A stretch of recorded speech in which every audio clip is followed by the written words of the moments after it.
Señora consejera, bienvenida a esta comisión. No le tengo que ocultar que en este Gobierno actual me gusta mucho más cómo queda la conformación de su departamento. Y se lo tengo que decir tal cual porque además yo creo que a usted también, imagino que por eficiencia y por todo, también agradecerle el talante de la pasada legislatura a la hora pues, de intentar llevar a cabo el desarrollo de esa macroconsejería que le encomendaron, en donde de alguna manera, pues personalmente, y se lo tengo que decir, me gusta más cómo está ahora mismo distribuido. En ese sentido, también voy a mantener el mismo talante que mantenemos con todos los consejeros que han comparecido. Lleva usted 3 semanas, 4 semanas en el cargo, ya tendremos tiempo de hacer acción de gobierno, pero en ese sentido yo me imagino que usted está desarrollando las líneas maestras de su departamento y también no le tengo que ocultar pues que también agradezco de que usted haya dicho que tiene un plan estratégico para el año 2020-2023. Me gustaría saber cuáles son las líneas principales, porque yo creo que desde el departamento se puede trabajar de forma importante. Ha dicho algo que también nos ha gustado bastante, que es el fortalecimiento y la vertebración del crecimiento conjunto del territorio.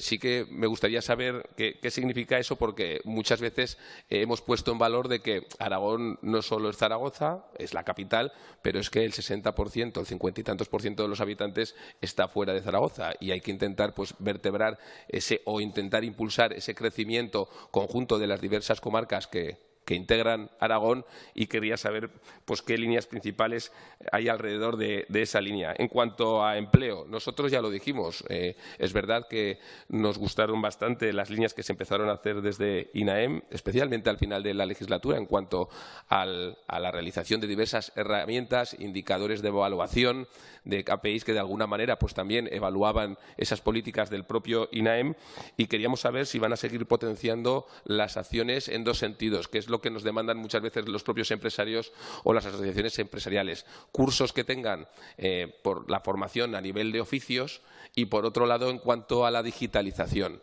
Es verdad que nosotros, en la pasada legislatura, también demandábamos esos cursos en anteriores también comisiones más especializados hacia la industria 4.0.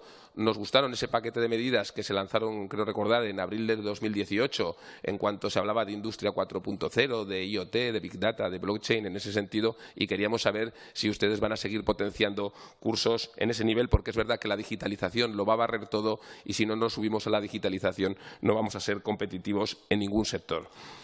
Han nombrado también programas para mayores de 52 años. Pinta bien, señora consejera. Nos gustaría saber en qué va a consistir esos programas para mayores de 52 años.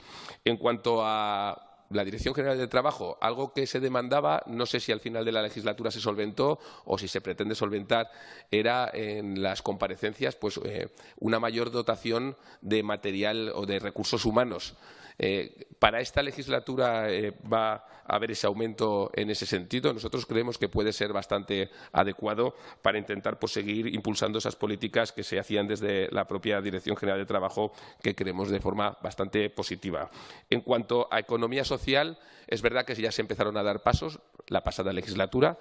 ¿Cuáles van a ser las acciones principales en esta? Yo creo que es una apuesta que usted ya trasladó la pasada legislatura y que inició. Queríamos saber en qué línea, de alguna manera, se va a continuar. Otro sector que es clave para Aragón, la logística. Es verdad que se dieron pasos importantes desde Aragón Plataforma Logística. Es verdad que desde Plaza se han podido dar pasos. Desde la Plataforma Logística de Fraga, que avanza de forma importante, que haya ampliación. Queríamos saber en Plus, en Platea, qué pasos se van a poder dar. Y ya lo sabe, señora consejera, yo insisto con el área logística Cinca Medio, Somontano y La Litera, pues porque además es una zona en donde hay cerca de 1.500 puestos de trabajo ya y en donde ya hay riqueza, pues de alguna manera yo creo que hay que seguir potenciando e incentivándolo. Y luego algo que también es verdad que se dieron pasos la pasada legislatura, que es en el tema de los autónomos. En el tema de los autónomos, que ya con la conformación y ya toca desarrollar la propia ley, cuáles van a ser las acciones principales para seguir potenciando a los autónomos de Aragón, a esos 105.000 autónomos de Aragón que crean y fijan empleo. Nada más, desearles las mejores de las suertes y en todo lo que sea positivo para redundar en el empleo, en los autónomos, en la logística y en otros sectores por el bien de Aragón, pues contará con el Partido de Aragonés. Muchas gracias. Muchas gracias, señor Guerrero. Es el turno ahora al Grupo Parlamentario.